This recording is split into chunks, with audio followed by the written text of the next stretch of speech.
안녕하세요. 박민수 원장입니다. 항상 구독해 주시고 좋아요를 눌러주셔서 진심으로 감사드립니다. 오늘은 제가 편집 자문위원으로 매달 기고하고 있는 건강 다이제스트지에 환절기 면역력이기 탈출법 8개명이라는 컬럼이 이렇게 실렸는데요. 이 컬럼을 두 번에 걸쳐서 우리 구독자분들에게 좀 소개시켜 드리려고 합니다. 환절기가 다가오고 있죠. 겨울로부터 봄으로 넘어가고 있습니다. 우리 몸은 새로운 변화에 적응할 때마다 적응 부담에 시달린다. 또 변화에 적응하기 위해 무리를 하다 보면 건강의 적신호가 켜지기도 한다.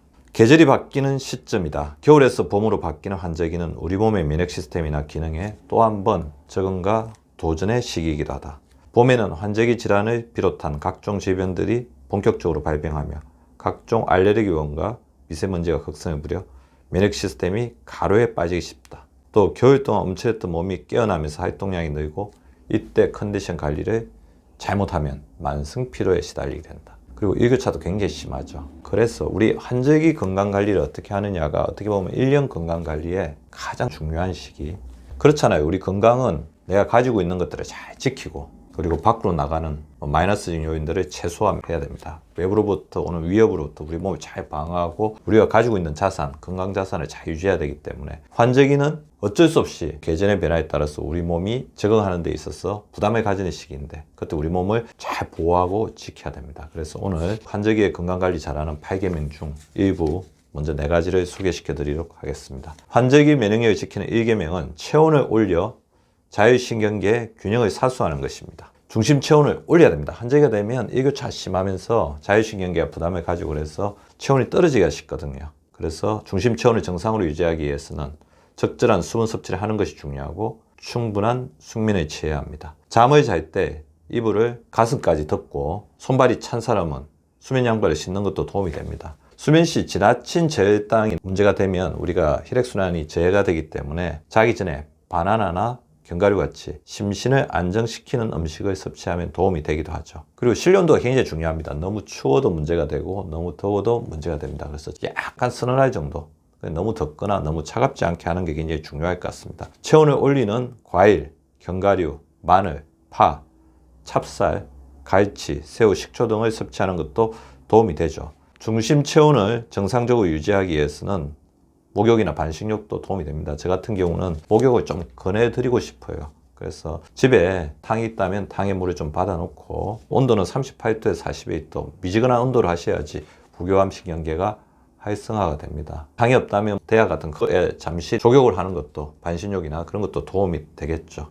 그래서 우리 몸의 체온을 잘 유지하기 위해서 노력을 해주셔야 됩니다. 그래서 체온의 높낮이를 가장 효율적으로 조절할 수 있는 방법이 목욕이나 반신욕이므로 매일 또는 주기적으로 목욕이나 반신욕을 즐기면 도움이 됩니다. 환절기 면역력을 지키는 2계명, 깊은 수면으로 멜라토닌 분비를 늘려라. 멜라토닌은 천연 수면제로 알려져 있지만 아무리 환절기가 되면 우리 몸에 독소나 노폐물이 많이 쌓입니다. 따라서 이런 것들을 잘 씻어내 주는 게 중요하죠. 깊은 잠을 자는 동안 우리 몸의 노폐물이 청소가 되고 특히 이때 분비되는 멜라토닌은 우리 몸의 항산화 호르몬으로서 굉장히 중요한 역할을 합니다. 멜라토닌 분비의 첫째 조건은 제가 항상 말씀드렸죠. 밤다운 밤, 어둠입니다.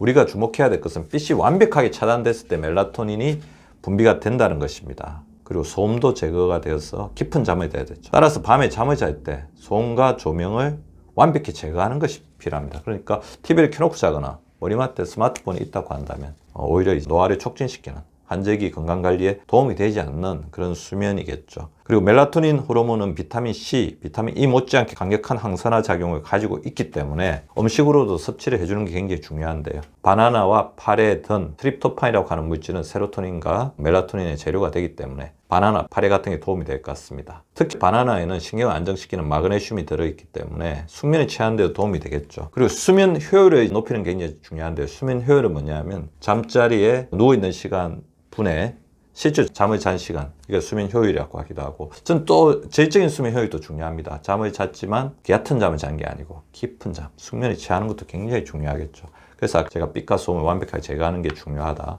그다음에 걱정을 가지고 자리에 가지 않는 것도 중요하다. 그렇게 말씀을 드립니다. 알람 등으로 기상 시간을 정해 놓습니다. 일어나는 시간을 일정하게 해주는 게 우리 몸 생체 리듬을 조절하는 데 굉장히 도움이 됩니다. 졸리더라도 낮잠은 최대한 참아야죠. 그래야지 밤에 수면의 질이 좋아합니다. 잠자기 전에 음주나 가식을 하지 않는 것이 중요하고요. 저녁 식사 후에 가벼운 운동으로 몸의 긴장을 풀어줘야 됩니다. 오히려 9시에 격렬한 운동을 하면 깊은 잠을 자는데 도움이 안 되죠. 각성 시스템이 올라가기 때문에. 잠자기 전에 아까 말씀드린 것처럼 족욕이나 반신욕으로 스트레스 풀어주고 억지로 너무 자려고 하지 말고 그러다 보면 이제 강박성 불면증이 올 수도 있습니다. 졸릴 때 자는 지혜. 그렇다고 또 잠이 오는데 너무 안 자려고 하는 것도 굉장히 위험한 일이겠죠. 환절기 면역력을 지키는 3계명, 소화 효소와 섬유 섭취로 장내 세균숲을 강화해야 합니다. 환절기에는 소화 기능의 저하가 굉장히 옵니다. 왜냐하면 몸에 어떤 부담이 있다 보면 자율신경계에 무리 있을 때 가장 먼저 타격받는 기관이 소화 기능이에요. 그래서 환절기 때 장염 환자나 소화불량 환자가 굉장히 많아요. 그래서 이때 소화 기능이 떨어지면 어떻게 되죠? 항상 소화가 잘 안 되면 장내 세균숲이 타격을 받게 됩니다. 그래서 이때 우리가 소화 기능을 높이기 위해서 조력해주는 가장 중요한 요인이 소화효소라고 말씀드렸죠. 소화효소가 풍부한 음식을 먹어야 되는데 현미에는 비타민 B군, 비타민 E군, 미네랄 식이섬유 그리고 각종 소화효소가 풍부합니다. 근데 현미를 드시라고 하면 처음에는 또 현미 자체가 질긴 섬유질이기 때문에 소화가 잘 안 되는 경우가 있거든요. 그래서 소량부터 점점 양을 늘려가는 것이 필요합니다. 소장의 장내 세균총 균형에 도움을 주는 음식을 좀 소개를 시켜드리면 일단 아욱이 있습니다. 아욱이 소장 건강에 도움이 되는 이유는 베타카로틴 성분이 풍부합니다. 베타카로틴은 소장에서 비타민 A로 전환되는데 이 비타민 A가 세포 분화 과정, 전 단계에 영향을 미치며 세포 기능을 높이는 데도 도움을 준다고 알려져 있죠. 대장에 좋은 음식으로는 도토리묵이 있습니다. 도토리묵의 핵심 성분이 탄닌 때문인데요. 탄닌은 떫은 맛 내는 성분인데 폴리페놀의 일종으로 유해 활성산소를 없애는 데 도움을 줍니다. 아무래도 대장에는 여러 가지 음식물 찌꺼기나 독소가 많이 오기 때문에 대장벽이 굉장히 힘들어하거든요. 이때 활성산소를 없애는 황산 능력이 뛰어나고 염증을 제거하는 효과가 뛰어난 도토리묵의 탄닌을 섭취하는 것들이 도움이 되겠죠. 장내 세균숲의 균형에 도움을 주는 음식으로는 오미자도 있는데요. 오미자에는 식물 영양소인 폴리페놀의 일종인 니그난 성분이 있는데요. 니그난 성분은 강력한 항산화 작용을 하기 때문에 소장과 대장세포의 재생을 돕고 염증을 완화시키는 역할을 합니다. 그 다음에 추천해 드린다면 마늘, 생강, 파, 양파, 부추, 브로콜리, 우엉 등의 생채소에는 식이섬유와 해독 성분이 풍부합니다. 특히 제가 하나 강조시켜 드린 것은 이거 다 복잡하다 그러면 제철 과일 풍부하게 드십시오. 환절기에 제철 과일은 식이섬유, 대장의 건강을 지켜주고 유익균을 먹여야 되고 항산화 영양소가 환절기 면역력을 지키는데 굉장히 중요한 역할을 하게 된다는 거죠. 환절기 면역력을 지키는 4계명, 수분 섭취를 늘려 만성 탈수를 막아야 됩니다. 환절기 때 특히 수분 섭취가 중요합니다. 물은 일단 소화효소를 만드는 일에 직접적으로 관여를 합니다. 그 다음에 또 물이 부족하면 우리 몸에 새로운 에너지를 내는데 굉장히 힘들어요. 신진대사가 떨어집니다. 환절기 때는 더 많은 에너지가 필요하거든요. 적은 부담이 있기 때문에. 그래서 물이 우리 몸의 원료라고 생각하고 충분하게 드셔주셔야 됩니다. 그리고 환절기에는 아무래도 땀 등의 수분 소모가 많기 때문에 시간당 1컵에서 2컵 이상은 마셔야 됩니다. 운동할 때 우리가 2컵 이상 마시라고 하니까 시간당 1컵 정도, 작은 컵도 괜찮을 것 같아요. 2컵 정도. 그러니까 큰 컵으로 마시라고 하면 너무 부담스러워 하시는 분도 있어요. 작은 종이컵 같은 거 가지고 1시간당 1컵에 2컵 정도는 꼭 마시겠다. 그러면 훨씬 더 실천하기가 쉬울 것 같습니다. 갈증이 오기 전에, 그리고 갈증이 오면 바로 마시세요. 그런데 더 바람직한 것은 갈증이 오기 전에 선제적으로 마셔야 됩니다. 당뇨 환자분들의 경우에는 물이 부족하면 혈당이 오르므로 시간당 더 많은 수분 섭취가 필요하겠죠. 건강하게 물을 마시는 요령을 좀 소개를 시켜드리면 커피, 차, 음료를 마실 때는 반드시 물 한 잔을 더 드십시오. 앞에 말씀드린 것은 마이너스 물이기 때문에 플러스 물로 채워주셔야 됩니다. 배고플 때 물 한 잔을 드셔주시고요. 운동 후에는 반드시 물 2잔으로 보충해 주셔야 됩니다. 아침 일찍 일어나 물 한 잔을 드시고요.